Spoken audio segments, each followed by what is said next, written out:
बरेली में सपा प्रमुख अखिलेश यादव का बड़ा बयान। बहेड़ी विधायक अताउर रहमान की बेटी के शादी समारोह में पहुंचे अखिलेश बोले, जनता चाहती है भाजपा को जड़ से उखाड़ फेंके। दिल्ली धमाके पर सरकार को घेरा, कहा खुफिया तंत्र पूरी तरह फेल। चुनाव आयोग पर साधा निशाना, अब भाजपा के इशारों पर काम कर रहा है आयोग।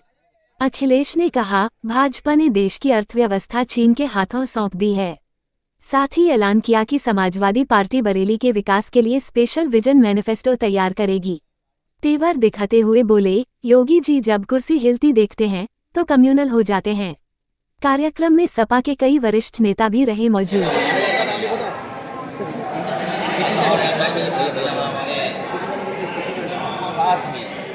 पार्टी के तमाम हमारे वरिष्ठ नेता भी रामपुर टीम के साथ आमला टीम भी संगठन के लोग बहुत जिम्मेदार लोग शादी के बहाने बहुत से लोगों से मिलने का मौका मिल जाता है और सोशलिस्ट समाजवादी लोग कोशिश करते हैं कि ज़्यादा से ज़्यादा लोगों के बीच संपर्क और शादी समारोह के कार्यक्रमों में सामाजिक कार्यक्रमों में हम शामिल रहें। इसलिए मुझे मौका मिला है। मैं अताउर रहमान साहब उनको धन्यवाद, उनके साथियों को धन्यवाद और जिन जिन घरों में जा रहा हूँ उन सबको धन्यवाद। और वसीम बरेली साहब से भी मुझे बहुत दिनों से ये मन था और इच्छा थी कि मैं हो जाएगा। मुझे खुशी है कि कोई डबल इंजन नहीं चाहता है। डबल हो जाएगा बंदा।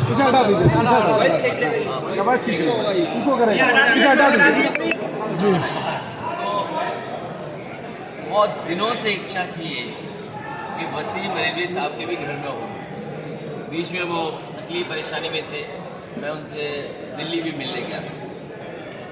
हाँ, न केवल बरेली बल्कि वसीम बरेली साहब का दुनिया में एक अपनी पहचान है, अपना नाम है।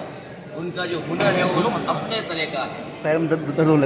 इस बहाने जहाँ एसआईआर हो रही है वहीं आपके माध्यम से मैं अपील करना चाहता हूँ सभी अपने कार्यकर्ता नेताओं से कि एसआईआर को बहुत सावधानी से, बहुत सिंसियरली होकर, बहुत जो जानकारी मांगी गई है और जो जानकारी देनी है हमारे वर्कर्स को और आम लोगों से भी मैं अपील करता हूँ कि उनका वोट न छूट पाए। हालांकि ये जो एक्सरसाइज है ये जिम्मेदारी चुनाव आयोग की है कि कोई भी वोट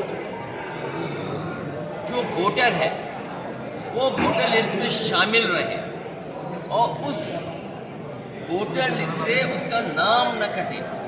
लेकिन इधर हम लोग देखते हैं कि चुनाव आयोग अपना काम छोड़कर पॉलिटिकल लोगों को कैसे परेशान करें, पॉलिटिकल पार्टीज को कैसे परेशान करें, उस दिशा में काम करते हैं। जो प्रोसेस बहुत सिंपल होनी चाहिए, सिंप्लीफिकेशन ऑफ प्रॉब्लम, जो एक लेमैन, एक आम कार्यकर्ता, क्योंकि जो हमारा लोकतंत्र है वो उन लोगों की वजह से मजबूत है जो गरीब है, जिन्हें बहुत सारी जानकारी नहीं है। हम तो बहुत से ऐसे लोगों को भी जानते हैं कि जो बहुत बुद्धिजीवी हैं, पढ़े लिखे हैं, अगर वोट डालने जाएं तो कभी कभी राष्ट्रपति के वोट में भी गड़बड़ हो जाता है, राज्यसभा के वोट में भी गड़बड़ हो जाता है।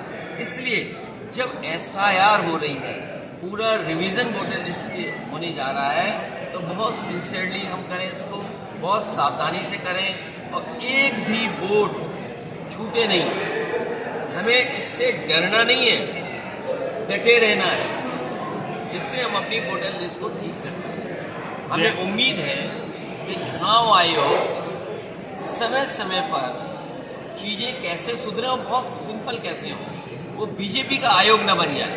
क्योंकि जहाँ बरेली के लोगों से मैं बात कर रहा हूँ, बगल का चुनाव आपने देखा होगा, और जहाँ चुनाव हो रहे थे दो, एक रामपुर और एक आपका मुरादाबाद का बाई इलेक्शन, जो एरियल डिस्टेंस हम देखेंगे लखनऊ से और चुनाव आयोग से, क्या बहुत दूर नहीं है। चुनाव आयोग कितना हुआ एरियल डिस्टेंस? 100-150 किलोमीटर।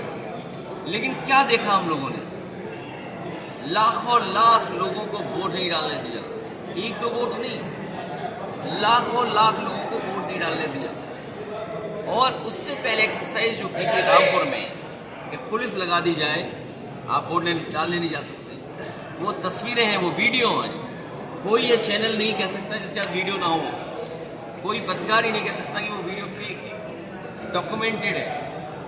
लेकिन एक एक शिकायत की गई चुनाव आयोग को, चुनाव आयोग ने किसी पे कार्रवाई नहीं की। इसी तरह जब चुनाव हुआ वहां पर उदरकी में, एक कौन प्रिसाइडिंग ऑफिसर बनेगा, कौन बूथ पर जाएगा, कौन पुलिस रहेगी, कौन एसओ रहेगा, किसको कहाँ ड्यूटी मिलेगी, कितने प्राइवेट ड्रेस में वोट डाले जाएंगे, कहाँ रेड मार्क लगेगा। तो ये जो व्यवस्था की थी चुनाव आयोग को कहते रहे, लेकिन चुनाव आयोग ने कोई परवाह नहीं की, कोई कार्रवाई नहीं की।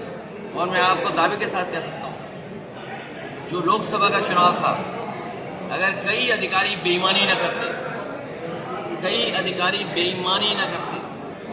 तो देश का परिणाम ही दूसरा होता। भारतीय जनता पार्टी दिल्ली में सरकार नहीं होती। दूसरा, सुना है यहाँ पर जिलाधिकारी आए हैं, किस जिले से आए हैं? सुना है अम्बेडकर नगर से आए हैं। कटेरी में ये भारतीय जनता पार्टी के जिलाध्यक्ष बन के काम कर रहे हैं। तो जब अधिकारी बीजेपी के बन जाए, आयोग जिनसे काम लेना चाहे वो बीजेपी को हो जाए, तो सोचो लोकतंत्र कितना मजबूत हो। हमारा संविधान, बाबा साहब भीमराव अम्बेडकर जी ने रास्ता जो दिखाया है, हमारा लोकतंत्र कैसे मजबूत हो, किस दिशा में जाए, उसके लिए जो जिम्मेदार लोग हैं अगर वही अन्याय करें, इसलिए हमने कहा कि हमारे लोग सीसीटीवी बन करके देखेंगे और पीपीटी, पीडीएफ प्रहरी बन करके नजर रखेंगे, और हमारे किसी भी कार्यकर्ता का वोट न छूटे। आम जनता से भी हमारी अपील है कि बनाएं। और जो बुनियादी सवाल हैं, ये एसआईआर क्यों कर रहे हैं? हमें आपको काम दे दिया, अब 3 महीने आप सरकार के बारे में सोचो ही मत। आपका वोट लिस्ट में है कि नहीं है वही सोचिए। और महंगाई कहाँ पहुँच गई, बेरोजगारी कहाँ है, किसान की आय दोगुनी कहाँ हो रही है, और जो सरकार ने वादे किए थे वो पूरे कितने हुए? आज जब बरेली इतना बड़ा शहर हो गया है, ट्रैफिक की जाम की समस्या का समाधान क्या किया? सॉलिड वेस्ट मैनेजमेंट का समाधान क्या किया? बिजली कितनी महंगी हो गई? अगर कोई इलीगल बिल्डिंग है तो नियम नहीं काम करता है। ये किस पार्टी का नेता है, किस पार्टी से सदस्य है, ये काम करता है। इसलिए समाजवादी पार्टी नया विजन, न्यू इंडिया, उसको लेकर आगे बढ़ रही है।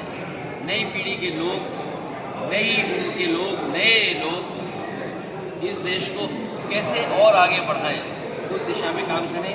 समाजवादी पार्टी भविष्य में बरेली के लिए अपना मैनिफेस्टो बनाएंगे। मान लीजिए यहाँ स्पोर्ट्स फैसिलिटी कैसे देंगे, लखनऊ में या और अन्य जगह पर बहुत बेटर फैसिलिटीज़ दी, उसका परिणाम ये हुआ कि आपका स्पोर्ट्स के प्रति लोगों का प्लस टीम्स को बहुत मौका मिला। मान लीजिए नोएडा, ग्रेटर नोएडा में एक वर्ल्ड क्लास क्रिकेट स्टेडियम बना, तो वहाँ पर किसी देश की टीम का होम ग्राउंड बन गया। लखनऊ एकाना बना, ये अलग बात है। बीजेपी के लोग भगवान से ऊपर हैं, बीजेपी के लोग भगवान से ऊपर हैं। एकाना भगवान का नाम है, लेकिन उसका भी नाम नहीं छोड़ा इन्होंने, वो भी नाम बदल दिया, एकाना स्टेडियम बना। इसे स्पोर्ट्स सिटी, इस तरह और फैसिलिटी हुई। बिजली के लिए कारखाने लगे कि उत्तर प्रदेश को बिजली मिले। ये सरकार बताए कि कौन सा बिजली का कारखाना इनकी सरकार में लगा। कभी मुख्यमंत्री जी ने एक बिजली का बड़ा कारखाने का नाम लिया हो तो बता दो कि ये कारखाना हमने लगाया। एक बिजली का कारखाना नहीं लगाया। और क्या किया? बिजली महंगी कर दी। आज हमारा रुपया कहाँ है, डीजल पेट्रोल कहाँ है? गरीब के लिए शादी ब्याह में ये सही बात है कि चीज़ें बढ़ी, आगे आई कुछ चीज़ें, लेकिन गरीब अगर सोना का अपनी बेटी के लिए कुछ भी देना चाहे तो क्या है उसके पास? आज इतने महंगे सोने में क्यों है? सुना है कि बीजेपी के लोग रुपया छोड़, बीजेपी वाले ज़मीनें इकट्ठी कर रहे हैं। और भू माफिया कोई नहीं है अभी प्रदेश, बीजेपी भू माफिया। बीजेपी के लोग कहीं ज़मीन दिख जाएगी वो भू माफिया बन के काम करते हैं। और इतना करप्शन किसी ने कभी नहीं देखा होगा जो सरकार में। बिहार में तेजस्वी मुख्यमंत्री बने जा रहे हैं, कोई कंफ्यूजन नहीं इसमें।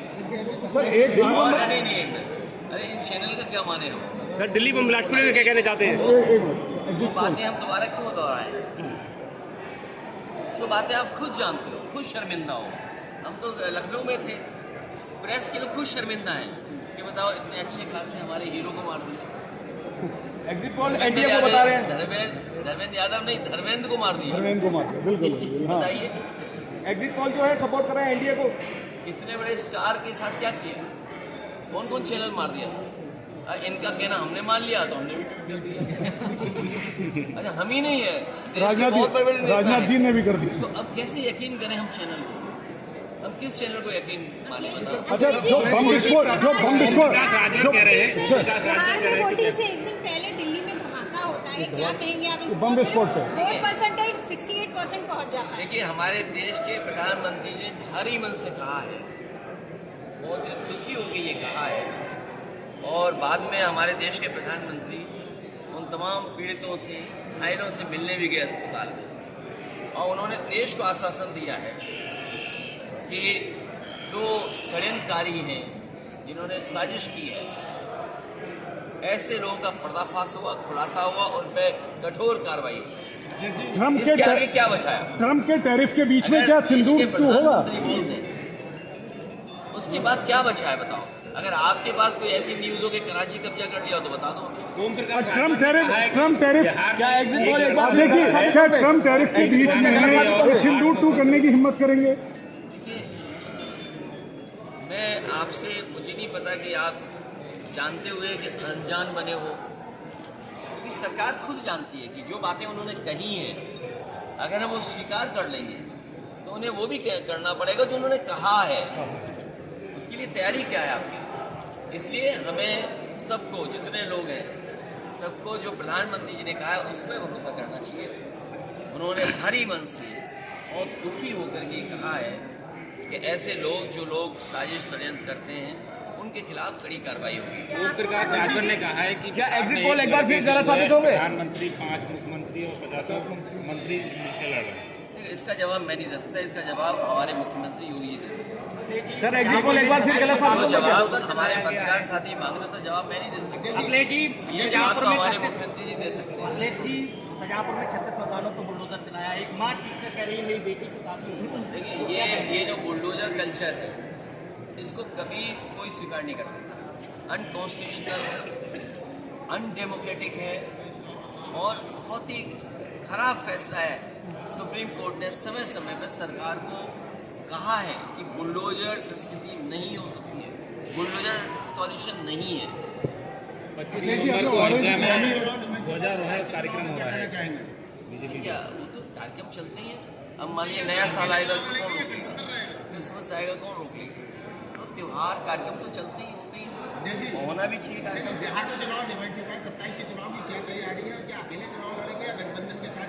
27 का चुनाव आप लोग जिताने जा रहे हो। आप हमारे पत्रकार साथी जिताने जा रहे हैं। किन मुद्दों पर लड़ेंगे? बरेली के संगठन के बारे में कहेंगे। आपने जो मुद्दे बनाए हैं उन्हीं पर चुनाव होगा। बरेली में जो बवाल हुआ, क्या उसको टीडी से मिलने जाएंगे? कोई भरोसा नहीं, जिसका गाना उसका गाना। बरेली में जो बवाल हुआ था, क्या टीडी से मिलने जाएंगे? लास्ट टाइम आपने उनसे वादा किया था। वंदे मातरम अनिवार्य किया जाएगा। तो देखिए, उनकी बात इसलिए मत मानो, जब उनकी कुर्सी हिलती है तो कम्युनल हो जाती है। आप यकीन करना, ये बात सीरियस लेना, अपने जैसा मत बनाना या न्यूज़ में चीज़ मत बनाना। जब भी उन्हें ये लगता है कि उनकी कुर्सी हटा दी जाएगी, क्योंकि एयरपोर्ट पे जाते समय पटना में हुई तस्वीरें आपने देखी होंगी, उन्होंने मुझसे कहा था कि वो बहुत जल्दी मुख्यमंत्री बनने जा रहे हैं। तो हो सकता है ये खबर सरकार तक पहुंच गई हो, तो अपनी कुर्सी बचाने के लिए वो कम्युनल हो जाते हैं। उनकी लैंग्वेज, उनकी भाषा, उन्हें इतिहास से कोई लेना देना नहीं है। इतिहास में क्या लिखा हुआ है, इतिहास क्या था, बस उन्हें डिवीज़न करना है। इसीलिए समाजवादी पार्टी विज़न के साथ जा रहे, डिवीज़न के साथ नहीं जा रहे। हम एक विज़न के साथ जा रहे हैं कि न्यू इंडिया कैसे बने, टेक्नोलॉजी को कैसे लगे। आज ऑरेंज इकोनॉमी की बात हो रही है, अब वो बीजेपी के हैं तो वो कहेंगे ऑरेंज इकोनॉमी मतलब ऑरेंज कपड़ा पहन। तो जो चीज़ें बदल रही हैं, आज बरेली इतना बड़ा शहर हो गया, या लोगों के पास आज मोबाइल है, या इतना वेल कनेक्टेड है, इन्फॉर्म्ड है वेल, तो चीज़ें बदली हैं। नया नौजवान नौकरी चाहता है, रोजगार चाहता है। आपने स्मार्ट बरेली बनाने के लिए कहा, कितना बन गया आपका स्मार्ट। अभी जब मैं आ रहा था मंडी के सामने 3 गधे दिखाई दिए, और नहीं मानते आप, पुलिस से पूछते ना। अगर स्मार्ट सिटी है CCTV तो देख लीजिए। अब बताइए बरेली आए तो 3 गधे मिल जाएंगे, क्या परिभाषा नहीं करते। मैंने अपनी आंखों से देखा। और अब मुख्यमंत्री जी सिंगापुर जा रहे हैं। सिंगापुर, किसी ने बता दिया कि सिंगापुर में वेनिस है। किसी ने बता दिया कि सिंगापुर में वेनिस है। उनसे कहिए वेनिस वहाँ नहीं है। अच्छा, क्या डबल इंजन की सरकार, अलग अलग इंजन जा रहे हैं क्या? मेरा एक सवाल है, इंजन अलग अलग चल रहे हैं? मुझे नहीं पता इंजन कहाँ जा रहे हैं, आप बेहतर बता सकते हो ना कि इंजन कहाँ जा रहे हैं। क्या एग्जिट पोल एक बार फिर गलत साबित होंगे क्या? बहुत सारे मुद्दे हैं सर एग्जिट पोल के फिर एक बार गलत साबित हो गया कि एग्जिट पोल का क्या कहने जा रहे हैं? आपकी जनसभा है, उसका कोई आंदोलन नहीं अध्यक्ष जी, एग्जिट पोल के बारे में क्या कहने जा रहे हैं? एग्जिट पोल एक बार फिर गलत साबित होंगे? वो तो एक प्रोसेस है, ये सब चीज़ें होंगी। ये कब हो रही है एक्सरसाइज? जब घटना हो गई तब। आपकी इंटेलिजेंस फेलियर क्यों हो? इंटेलिजेंस फेलियर क्यों? अध्यक्ष जी, युवाओं के लिए क्या कहेंगे? ये केवल यहाँ नहीं, कभी इनका एडमिनिस्ट्रेटिव फेलियर, कभी इंटेलिजेंस फेलियर, और आपने तो बड़े करीब से देखा एडमिनिस्ट्रेटिव फेलियर। भाई इसी शहर में आपने एडमिनिस्ट्रेटिव फेलियर देखा। जो कुछ हुआ यहाँ पर वो क्या एडमिनिस्ट्रेटिव फेलियर नहीं था? आपकी इंटेलिजेंस क्या कर रही थी? आपको जानकारी थी, जानकारी की बात भी आपने होने दी है। अगर मान लीजिए यहाँ पर घटना के बारे में जानकारी सोशल मीडिया पे चल रही है, उसके बाद होने दिया आप, तो वो तो देश की बात है। आज मैं एक वीडियो देख रहा था, न्यूज़ में एक चैनल में देख रहा था कि महाराष्ट्र में एक ड्रोन, शादी में दूल्हे को जो भी कोई घटना हुई, वो ड्रोन से वो ट्रैक कर रहा है उस बाइक को। बताओ, एक सामान्य व्यक्ति ड्रोन से ट्रैक कर सकता है, और हम तो मून पर, सैटेलाइट पर न जाने कहाँ जा रहे हैं। सोचिए आज की टेक्नोलॉजी कहाँ पहुँच गई, सोचिए। यूपीए सरकार में तो कहा, जब टेक्नोलॉजी है आपके पास, आप कॉम्पिटेंट अधिकारी हैं, उसके बाद आपके इस देश में ऐसी घटना हो रही है। और कहाँ जो हमारा प्रतीक है आज़ादी का, जहाँ पर एक प्रधानमंत्री नहीं, न जाने कितने प्रधानमंत्री भाषण